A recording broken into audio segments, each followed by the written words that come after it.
al HP instrucciones de que deben de estar conectados únicamente una máquina por salón.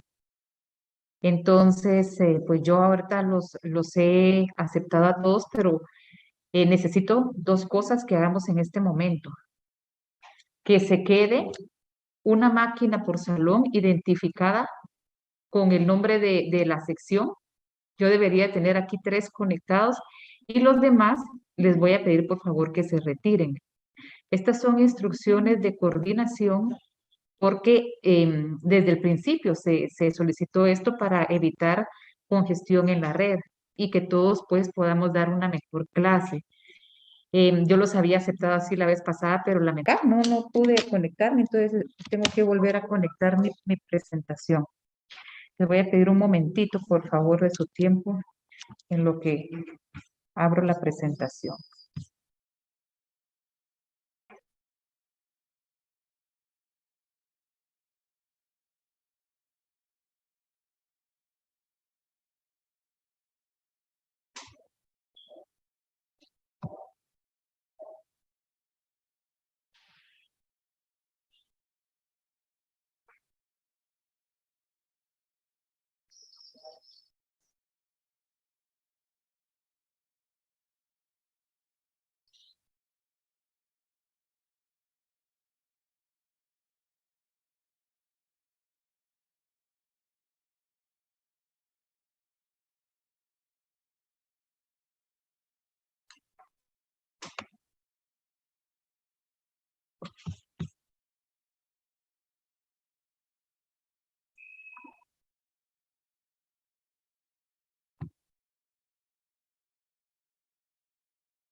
Muy bien. Por favor, me confirman si pueden ver la presentación. Sí, ingeniera. Sí. Muy bien, gracias.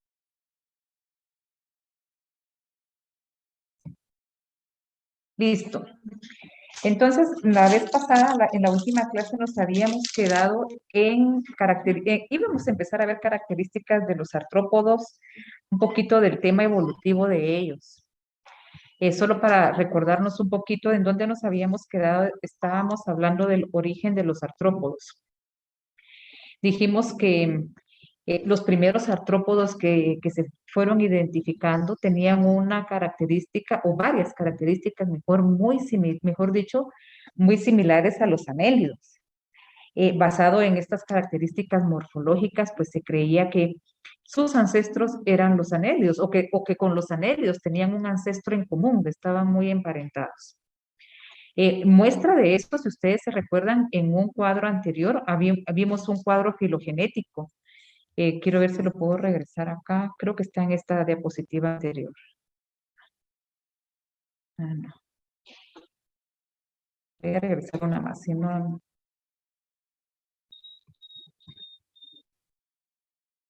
No.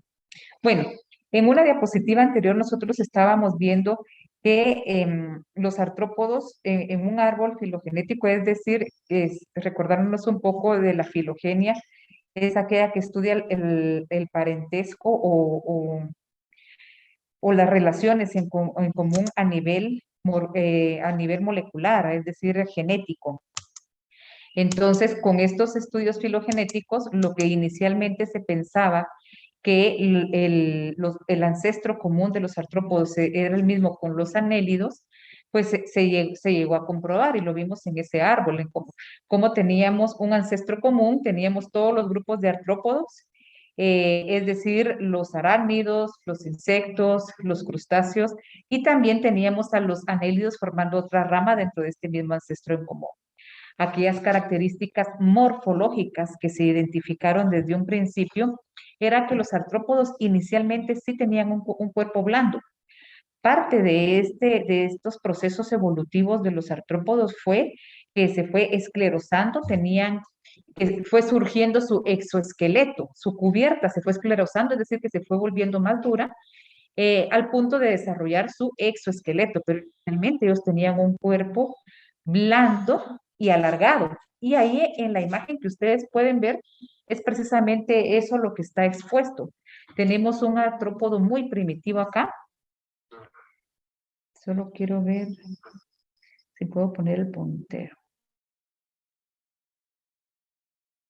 Entonces, acá tenemos un artrópodo muy primitivo, por un lado, y tenemos a los anélidos. Entonces, teníamos en común ese cuerpo alargado, un cuerpo blando, un cuerpo segmentado también. Desde el principio los artrópodos ya tenían su cuerpo segmentado. En el caso de las patas, ellos presentaron patas cuando las desarrollaron y desarrollaron patas segmentadas. El proceso de desarrollo de las patas se fue dando paulatinamente. Iniciaron con unos apéndices cortos en cada uno de los segmentos. Posteriormente, estos apéndices se fueron alargando, se fueron segmentando hasta desarrollar completamente las patas. Ah, aquí está el cuadrito que yo les quería mostrar. Lo estaba buscando antes y aquí está. Entonces, decimos que la filogenia, esto ya lo habíamos visto, ¿verdad? Es la que entonces nos sugiere qué parentescos tienen ellos genéticamente, eh, nos ayuda a hacer estudios de procesos evolutivos a nivel genético. Y aquí en este arbolito que estamos viendo aquí, así se llama esto se llama árbol filogenético, que entonces me permite hacer esa comparación del parentesco que hay. Entonces aquí tenemos un ancestro en común, aquí tenemos a los anélidos, y de este ancestro en común está agrupando a estos subfilum, que pertenecen al filo artrópoda.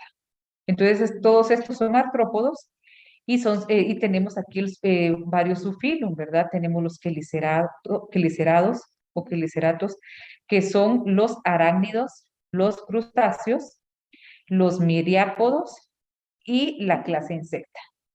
Todos ellos forman una rama, sin embargo, dentro de estas ramas, también si hacemos lectura de este árbol filogenético, también podemos apreciar que, por ejemplo, la clase insecta, es decir, los insectos, están mucho más cercanos con los miriápodos. Dentro de los miriápodos tenemos a los 100 pies y 1000 pies. Entonces ellos están mucho más cercanos ellos dos en comparación con los quelicerados y los crustáceos. Entonces, digamos, podemos decir que los insectos tienen mayor cercanía con 100 pies, 1000 pies, que son los miriápodos, y a pesar de que tienen características en común y un ancestro en común, están un poquito más lejanos los insectos de los crustáceos y los arácnidos, como lo podemos ver acá. Pero sí, aquí podemos ver claramente que los anélidos tienen este mismo ancestro común, por eso se cree que el ancestro de los artrópodos son los anélidos.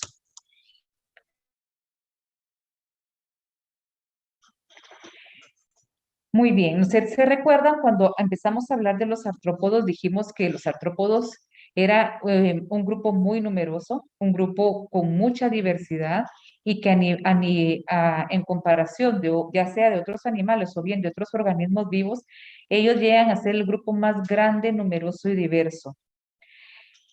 Varias características le han llegado a dar este éxito a los artrópodos como grupo. Es un éxito que a través de los años, si ustedes también en las diapositivas anteriores, que aquí las pasé muy rápidamente el día de hoy porque retrocedí, pero que sí la vimos detenidamente en la clase anterior, nosotros pudimos observar que los artrópodos, pues desde los primeros organismos vivos que empezaron a surgir en el planeta Tierra, ellos son, digamos que de los más primitivos. Pero entonces, ¿qué características le dieron este éxito a ellos como grupo? Si se recuerdan, es un grupo que ha venido evolucionando, que ha venido, por así decirlo, perfeccionándose. Entonces, dentro de los artrópodos, dijimos que inicialmente ellos tenían un cuerpo alargado y era blando. Posteriormente, entonces, la superficie del cuerpo se fue endureciendo. No siempre la tuvo así, eran muy parecidos a los anélidos, eran blandos. Conforme se va dando este proceso de irse endureciendo, entonces se va formando y va dando lugar a lo que ahora conocemos como el exoesqueleto. ¿Y qué es el exoesqueleto? Es una cutícula que contiene quitina, proteínas, lípidos y sales de calcio. Si se recuerdan, también le llamamos exoesqueleto. Exo es afuera y el esqueleto, ¿verdad? La estructura que sostiene el cuerpo, en el caso del ser humano, nosotros lo tenemos interno y está cubierto de músculos. En el caso de los artrópodos, el exoesqueleto es externo, está en la parte de afuera y entonces cumple la función como de una caparazón, ¿verdad? O de una armadura que llega a proteger todos los órganos internos del cuerpo. Entonces, esta es una de las características que fueron presentando dentro de un proceso evolutivo y es una de las principales características que los distingue a ellos como grupo, por un lado, y por otro lado, que le han llegado a dar este éxito que a través de cientos de millones de años en un proceso evolutivo, ellos han logrado mantenerse en el planeta Tierra. Claro que no todos los grupos. Vamos a ver más adelante que hay algunos grupos que sí se extinguieron, pero que otros sí han logrado sobrevivir, se han ido adaptando y pues han tenido mucho éxito. Vimos características generales de los artrópodos. Si se recuerdan, también vimos dentro de estas que vimos la simetría bilateral, que hablamos que como dice, dos lateral de lados que son iguales, dos lados son iguales. Si partimos a una figura en dos, la mitad de su lado izquierdo, por así decirlo, con la del derecho son iguales. A eso se refiere la simetría bilateral. Y es una de las características de los artrópodos, como lo que estamos viendo acá. ¿Y con quién lo podemos comparar en una simetría bilateral? Con el cuerpo del ser humano, que también nosotros presentamos una simetría bilateral.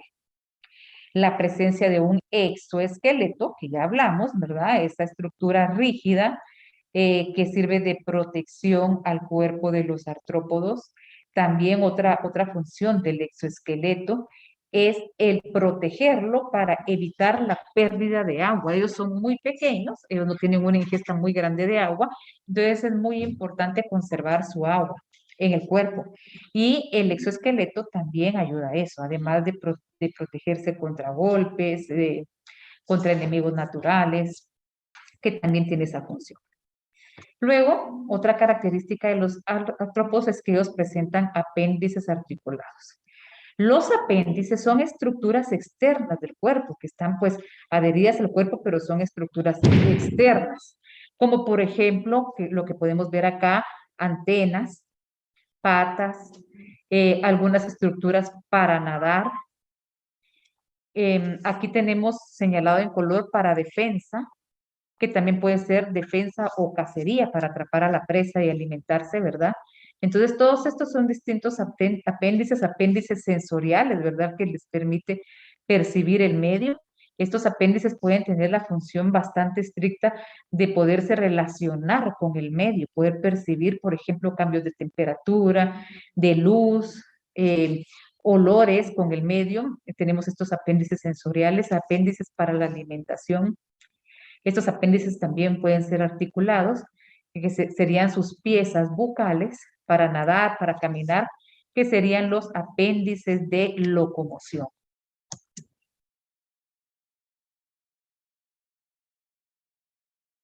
Entonces, podemos hablar de tres características básicas de los artrópodos, que presentan apéndices articulados. Dentro de ellos, dentro de estos apéndices están las patas, que de ahí, por cierto, es una característica tan notable de ellos, que de ahí viene su nombre artrópodos, porque artrópodos pues significa eso, patas articuladas. Entonces es una característica muy propia de ellos y de ahí entonces viene su nombre. Pero no son los únicos apéndices articulados. Por ejemplo, las antenas también son unos apéndices articulados. Otra característica de los artrópodos es que ellos presentan cuerpos segmentados. Desde los los artrópodos más primitivos, como por ejemplo esos que nosotros vimos en la fotografía, que es muy parecido a los anélidos. Ellos, es cierto, tenían un cuerpo blando, pero ya presentaban un cuerpo segmentado. Entonces, esa es otra característica que los artrópodos lo tuvieron desde muy temprano entre ellos como grupo, y que han logrado mantener la segmentación de su cuerpo, es decir, que su cuerpo está dividido en regiones.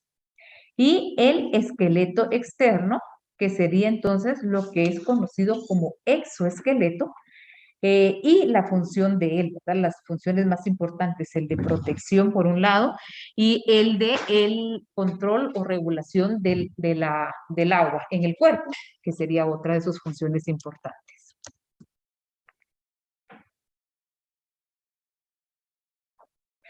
Pero no siempre tuvieron ellos ventajas. Ellos, en el proceso evolutivo de los artrópodos, ellos presentaron algunas desventajas que era necesario poder superarlas, por así decirlo.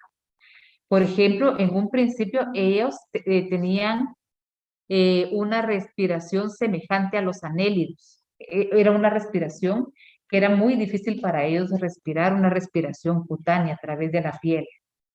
Eh, Proceso que se fue perfeccionando y ellos fueron cambiando su forma de, su sistema de respiración. Ellos también tenían una dificultad para el crecimiento. Esa dificultad se dio cuando se desarrolló el exoesqueleto. El exoesqueleto es una estructura tan rígida, es decir, tan dura, que era muy difícil que se pudiera presentar un crecimiento con una estructura de esta forma. Entonces ellos tuvieron que evolucionar y tener otra forma de crecimiento que lo vamos a ver más adelante. Una dificultad para el movimiento. El mismo desarrollo del exoesqueleto, esta estructura tan rígida y tan dura, también vino en algún momento venir a presentar una desventaja, porque tenían un movimiento muy limitado y ese movimiento limitado venía a ser bien difícil, por ejemplo, para el apareamiento, un movimiento limitado que tenían como desventaja para ir a buscar alimento o atrapar alguna presa o bien para huir de los enemigos naturales, enemigos que se pudieran presentar, otros depredadores. Así que era muy importante también superar esta dificultad. Dígame, Josué España. Ingeniero, esto pasó anteriormente, no es actualmente. ¿Cómo? Estas desventajas son de los antepasados. Exactamente, estoy hablando de los antepasados. Ahorita solo estamos hablando qué se les fue, qué se fue presentando en su proceso evolutivo y vamos a ver ahora, de acá en adelante, en la siguiente diapositiva, cómo lo lograron superar. Esto es del pasado. Entonces, tuvieron esta dificultad para el crecimiento, como ya habíamos dicho, y para el movimiento, como por ejemplo en busca de alimento, apareamiento, huir de los enemigos naturales o de cualquier otro peligro, esconderse. El tamaño grande que ellos tuvieron en un principio también fue una dificultad, porque no tenían esa ventaja de poder esconderse, por ejemplo, también de enemigos naturales o de encontrar más fácilmente un refugio ante algunas condiciones quizás adversas como las condiciones climáticas. Entonces, desventajas de los antepasados en el proceso evolutivo, que ellos lograron superar. Veamos acá el primer ejemplo de cómo lograron superar esto.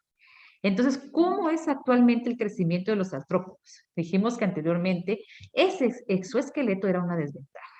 Entonces, en este proceso evolutivo, ellos lograron encontrar una forma a la que actualmente se conoce como muda.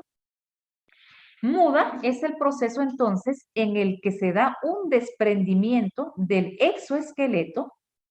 Entonces, el artrópodo sale de su exoesqueleto, sale con un cuerpo blando, no tiene un exoesqueleto endurecido.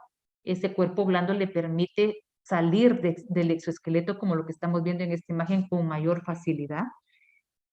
Ya afuera de ese exoesqueleto, entonces ya empieza a endurecerse nuevamente. Y de esta forma se puede dar este proceso de crecimiento, ¿verdad? Que se va dando, por ejemplo, en algunos artrópodos dentro de un proceso de la metamorfosis, en esos cambios que se van dando en su ciclo de vida. Entonces, lo que estamos viendo acá en esta imagen es precisamente ese proceso, en donde él está saliendo de un exoesqueleto viejo, sale con un cuerpo blando, el cuerpo blando le permite tener cierta movilidad para irse desprendiendo fácilmente de este exoesqueleto y ya afuera endurece nuevamente. Esto, entonces, el proceso se llama muda, esto que estamos viendo acá. Y este exoesqueleto viejo que queda se llama exuvia, es lo que queda. Eso pues es un material muerto, ¿verdad? Que queda vacío. Yo pienso que muchos de ustedes se han encontrado con algún exoesqueleto de algún insecto en el campo, más de alguna vez, la chicharra, por ejemplo. Estoy segura que más de, algunos de ustedes sí ya los han visto. Entonces, eso que ellos dejan allí se llama exuvia. Y el proceso se llama muda, el proceso para este cambio. Entonces, así es como se da el actual crecimiento de los artrópodos. Ahora bien, para que se dé este proceso, no es que este insecto pueda salir por donde él quiera. Dentro de este proceso evolutivo ya hay una serie de eventos que se dan a nivel hormonal. Hormonalmente manda la señal para que el insecto diga, bueno, sí, ya estás preparado para este proceso, para mudar, se dice. Y también morfológicamente, ellos ya traen una sutura. Una sutura es como una pequeña línea o canal en algún lado del cuerpo que puede quedar puede tener alguna función especial, como por ejemplo, en un proceso evolutivo era una sutura que servía para algo, aunque ya no está, pero sí queda ese canal, esa línea identificada, que nos puede quedar únicamente para un uso taxonómico para identificar, o algunas suturas que sí tienen una función específica todavía. Por ejemplo, esto que vemos acá, eh, este insecto, por ejemplo, cuando no ha mudado, va a tener esta línea acá, como un canalito en esta región de acá. Esa se llama sutura y ya está diseñada para abrirse cuando hormonalmente mandan las señales y decir es el proceso que se dé la muda. Entonces, en ese proceso, que la sutura se abre, esta de acá, inicialmente está completamente sellado y es un canalito, cuando se da el proceso de la muda, entonces ya la sutura se abre y empieza a salir el insecto. O pues el artrópodo. Aquí estamos hablando todavía en general de los artrópodos.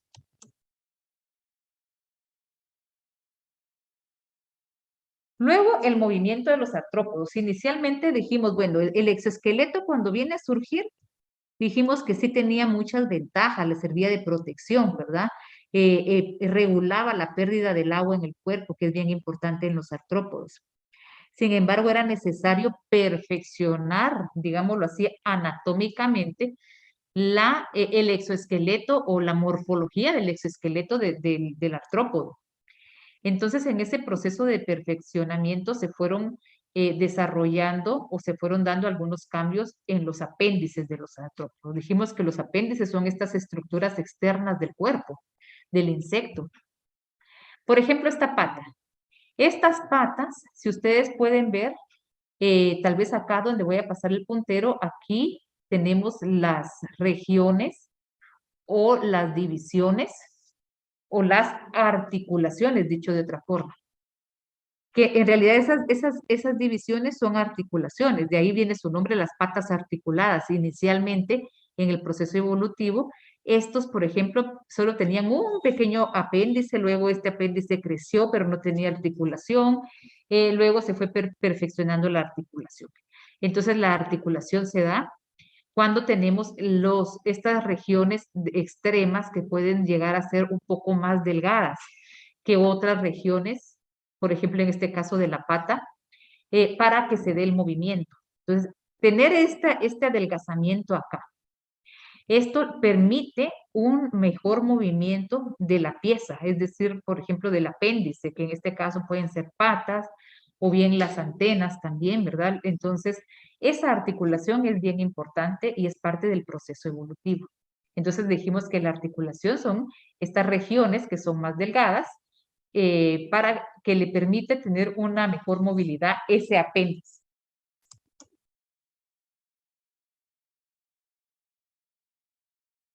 Muy bien. En cuanto a la clasificación de los artrópodos, si se recuerdan, yo les dije que los artrópodos es un grupo pues que ha tenido mucho éxito, un grupo muy, muy primitivo dentro de los organismos vivos, dentro de los más primitivos. Ellos tuvieron éxito, pero no todos los grupos dentro del artrópodo tuvieron la misma suerte, por así decirlo, ¿verdad? Basado en la especialización de los segmentos, entonces el filum artrópoda se divide en subfilum. El primero que tenemos aquí es el trilobita. Este trilobita, todos sus miembros ya están extintos, ya no hay ninguno de ellos vivos y es este que estamos viendo acá. Entonces, ese es, entonces dicho de otra manera, trilobita es un subfilo de los artrópodos extintos. No tenemos ninguno de estos. Luego tenemos el subfilum Chelicerata. Estos se caracterizan, su nombre viene porque presentan en sus piezas bucales unos apéndices llamados quelíceros. Los Chelicerata no tienen antenas, sino que presentan los quelíceros, así se llaman, que son estas estructuras de acá, estas estructuras. Entonces, dentro de los Chelicerata, quizás los más comunes tenemos a los Scyphosura y Arácnida. Scyphosura, este se caracteriza porque dentro de Scyphosura tenemos al cangrejo cacerola, que es este que estamos viendo aquí. Este es uno de los organismos vivos y dentro de los artrópodos de las especies más primitivas que aún viven y que han tenido poca evolución. Han cambiado poco, han tenido que modificar poco, se han logrado mantener, son muy, muy primitivos y han tenido muy poca modificación. Aún los tenemos presentes y son de los más primitivos que hay. Entonces, este es el cangrejo cacerola, que es este que estamos viendo acá. Luego tenemos a la clase arácnida del subfilo Chelicerata. Entonces, quiere decir que los arácnidos se caracterizan porque ellos no presentan antenas, sino que presentan quelíceros. ¿Quiénes tenemos dentro de la clase arácnida? Entonces tenemos las arañas, las garrapatas, los alacranes, los escorpiones, los pseudoescorpiones, quiero ver qué más, y los ácaros. Garrapatas ya dije, ¿verdad? Ácaros también. Muy bien.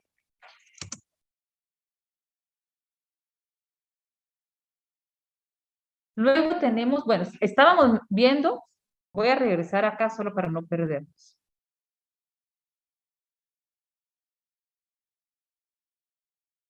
Estábamos viendo entonces al subfilo Chelicerata. Quelíceros, aquí estoy leyendo el chat, me dice, ¿qué dijo que tenía Chelicerata? Ellos tienen quelíceros, que son estas estructuras de acá, ellos no presentan antenas. Las antenas son unas estructuras sensoriales, pero Chelicerata no presenta antenas, sino que lo que presenta son quelíceros, así como se escribe aquí, quelíceros. Esas son las estructuras que ellos presentan. Y de ahí entonces su nombre, el nombre del subfilum Chelicerata. Entonces estamos acá a nivel de subfilum.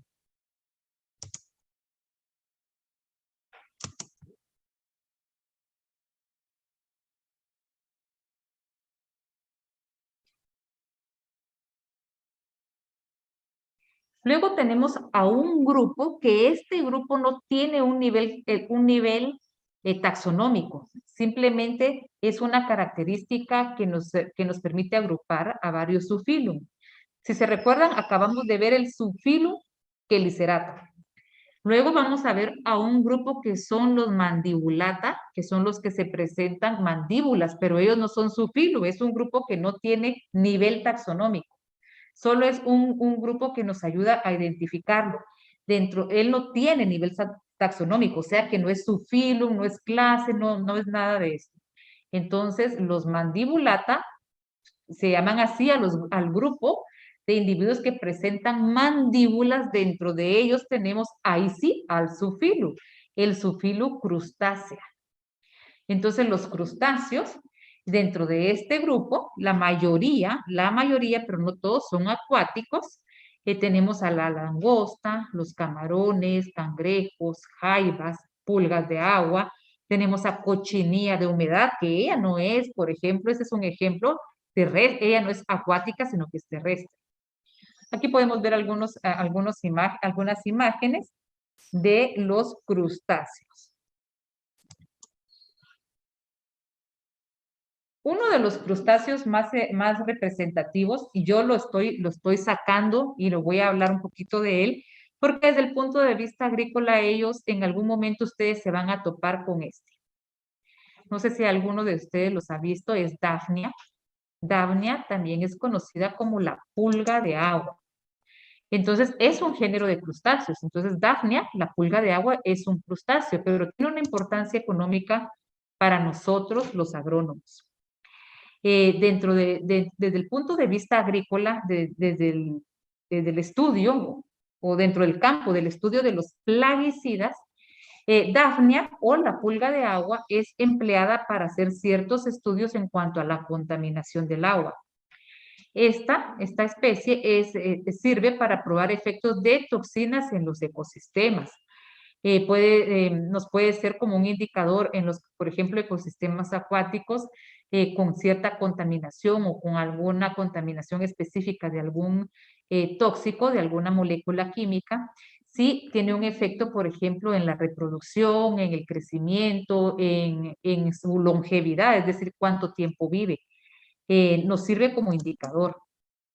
Bueno, y aquí dice, entonces son especies indicadoras, porque ellas las empleamos para este tipo de estudio y me puede indicar si por ejemplo, plaguicida, hablando desde el punto de vista agrícola, si este plaguicida le afecta a ella. Entonces se hacen los estudios directamente en esta especie para saber el efecto como un indicador, lo que le afecta a ella, entonces ya lo tomamos de referencia, que puede afectar a otros organismos vivos. Entonces, ¿por qué es importante o qué características tiene ella para que la empleemos para esto? Entonces, ella tiene un ciclo de vida corto y tiene ciertas capacidades, altas capacidades de reproducción. Entonces, esto nos ayuda esta característica, a hacer estudios de toxinas. Claro que un estudio de toxina no va a ser exclusivamente de los agroquímicos. Yo me concentré ahorita en los agroquímicos por enfocarme en la agricultura, pero también puede ser empleada para otro tipo de tóxicos como en la industria farmacéutica o en lugares donde hay otro tipo de industria, ¿verdad? De otros rubros. Muy bien. Entonces, esta es Daphnia, conocida comúnmente como la pulga de agua. Entonces, es un crustáceo de importancia, ¿verdad? Que nos puede servir en ciertos estudios. Nos pudiera interesar un poquito más.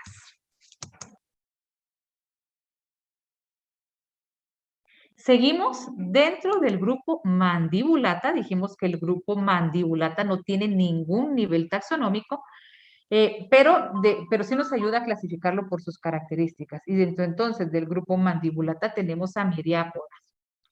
Dentro de los miriápodos, conocidos comúnmente, ¿verdad? O dicho de una forma general, miriápodos, que es el subfilo miriápoda, tenemos a dos clases.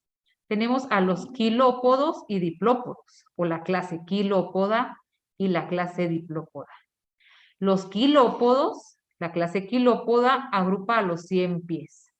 Ellos ¿cómo podemos identificar fácilmente a los quilópodos? Aquí lo tenemos. Ellos tienen un tronco aplanado, pero lo más característico de ellos que nos lleva a identificarlos muy fácilmente, y diría yo casi que a simple vista, es que ellos presentan un solo par de patas por segmento.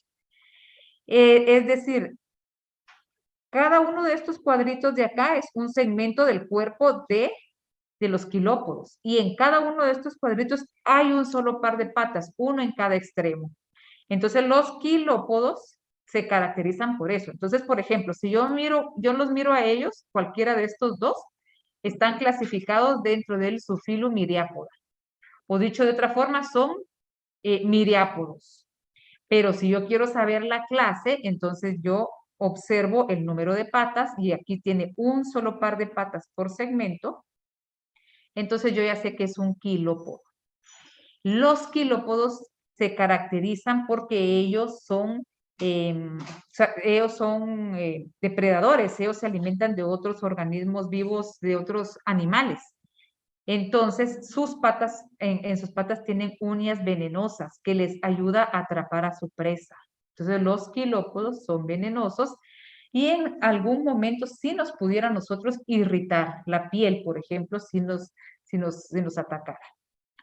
Por otro lado, tenemos los diplópodos. Como su nombre lo dice, diplópoda viene de di, dos, podos, patas. Entonces, la principal característica de los diplópodos es que ellos presentan dos pares de patas por segmento. Esto quiere decir que si nosotros agrupamos, en este dibujo no se ve claro. Ellos tienen un cuerpo más cilíndrico, aquí lo dice cilíndrico y aquí es en contraste el quilópodo aplanado. Presentan dos pares de patas por segmento. Si agarramos un cuadrito de estos, tendría que tener dos de este lado y dos de este lado. Dos pares de patas. No sé si tengo una imagen más adelante, no recuerdo. Entonces, ellos también son mandibulados, es decir, que sus piezas bucales presentan mandíbulas para su alimentación.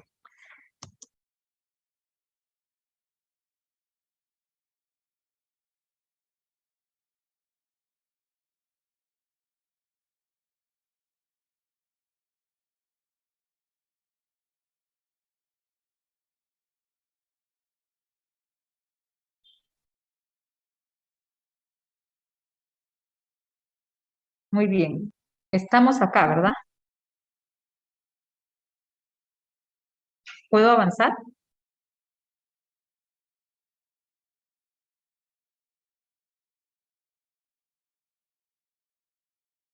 Sí, gracias, ingeniero. Muy bien.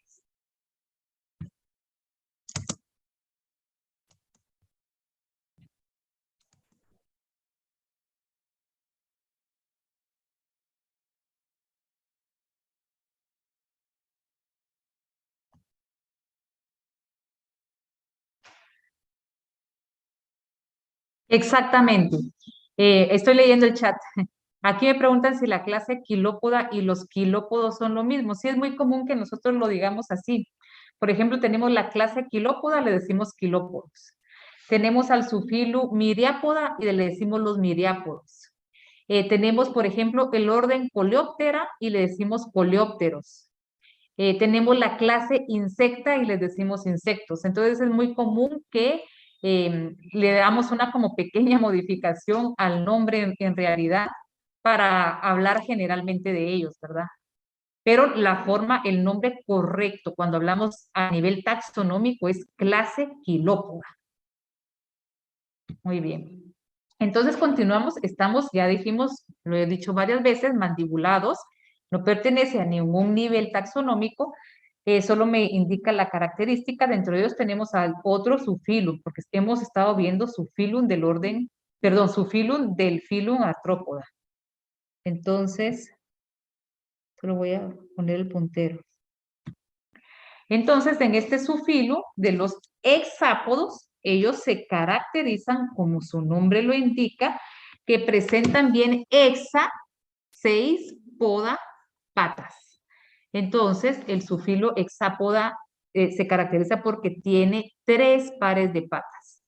Dijimos que los artrópodos tienen una simetría bilateral, es decir, que si yo parto por la mitad acá, conforme voy pasando el puntero, lo parto por la mitad, lo mismo que hay de este lado, lo voy a encontrar de este lado.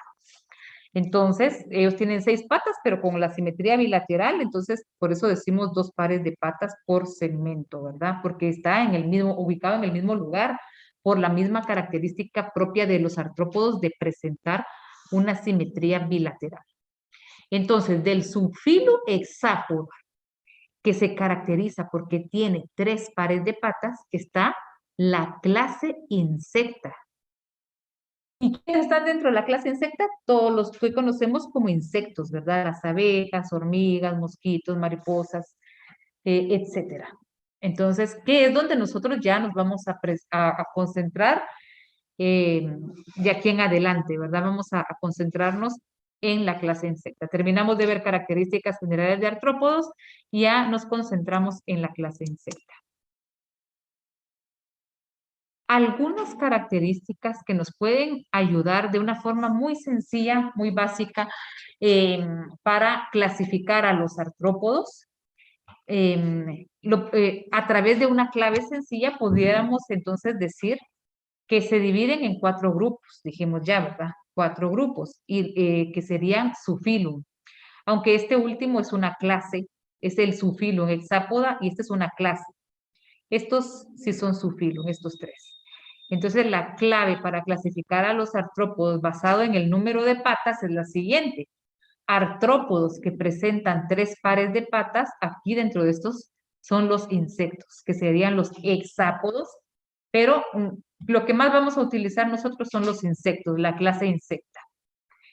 Luego, artrópodos con 4 pares de patas son los quelicerados, son los que presentan, dijimos, quelíceros, y dentro de ellos están los arácnidos, que presentan 4 pares de patas. Artrópodos con 5 pares de patas son los crustáceos. Dentro del grupo de los crustáceos podemos ver algunos que tienen una forma pues muy diversa, que tienen unas subpatas, etcétera, pero estos podría ser dentro de los más fáciles de identificar, los que nos pueden servir para esta clasificación, que los tienen más definidos, ¿verdad? Por ahí vamos a encontrar algunas excepciones con algunos crustáceos que no tienen tan definidos estos 5 pares de patas. Y luego tenemos artrópodos con más de 6 pares de patas, que serían los miriápodos. ¿Quiénes están dentro de los miriápodos? El 100 pies y el 1000 pies. Entonces ellos tienen más de 6 pares de patas en su cuerpo. Entonces, esta es una clasificación muy básica que nos puede ayudar a identificar de una forma más fácil a qué grupo pertenece el artrópodo que estamos viendo.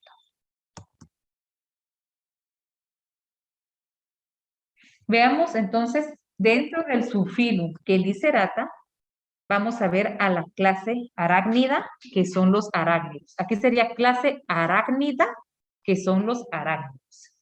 Entonces, ¿cuáles son las características de los arácnidos? Ellos tienen el cuerpo dividido en 2 regiones, que la voy a señalar con el puntero. Esta es una región y esta es otra región. Entonces, la primera región, ellos tienen unido la cabeza con el tórax, que es lo que conocemos como cefalotórax.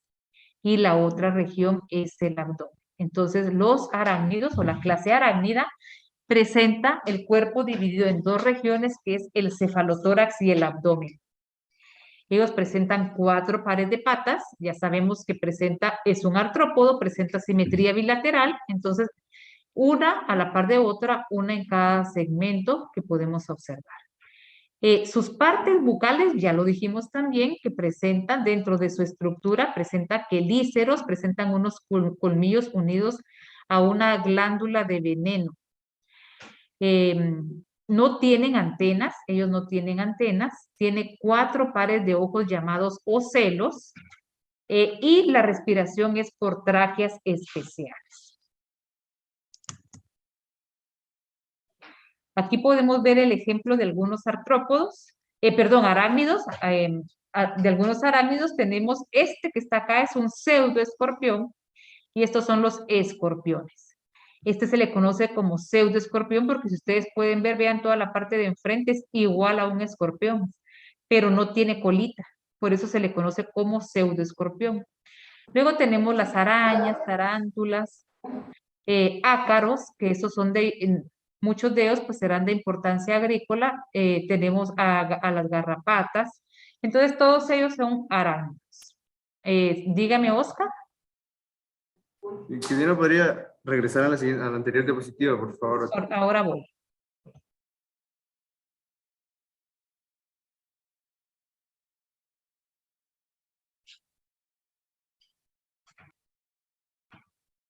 Ahí está. Me avisa cuando ya avance.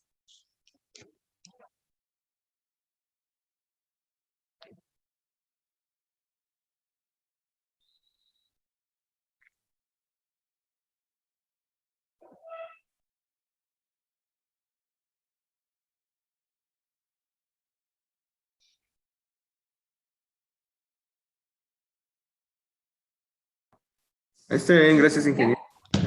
Muy bien. Entonces, estábamos viendo todos o la mayoría de diversidad de arácnidos que podemos encontrar. Los opiliones están acá también. Hay más variedad. Luego,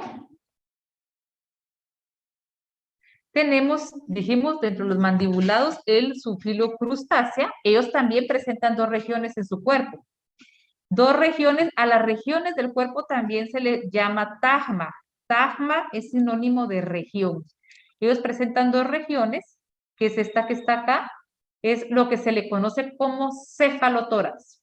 Cefalotórax, como ya lo explicamos una vez, está unido la cabeza con el tórax, y de ahí entonces su nombre es cefalotórax y el abdomen, cefalotórax y abdomen. ¿Ellos presentan cuerpo segmentado? Por supuesto que sí, porque sabemos que el cuerpo segmentado es una característica general de todos los artrópodos. Entonces, cuerpo segmentado presenta dos pares de antenas, son estas de acá, 5 pares de patas, aquí dice variable porque es que sí puede haber algunas variantes acá en esta característica, pero de una forma general, 5 pares de patas. Presenta un exoesqueleto endurecido compuesto por calcio, además de quitina, que es una característica propia de los artrópodos. Aquí tenemos algunos ejemplos de los artrópodos. Veamos acá langostas, gambas, tenemos los cangrejos. Estos son acuáticos, pero vean estas de acá, dentro de los crustáceos tenemos los isópodos. Dentro de los isópodos están la cochinilla de humedad. La cochinilla de humedad, si se recuerdan, no, yo me imagino que muchos de ustedes en algún momento jugaron con este animalito que uno lo empujaba o lo movía y se hacía bolita, una bolita negra que se mantiene en la tierra.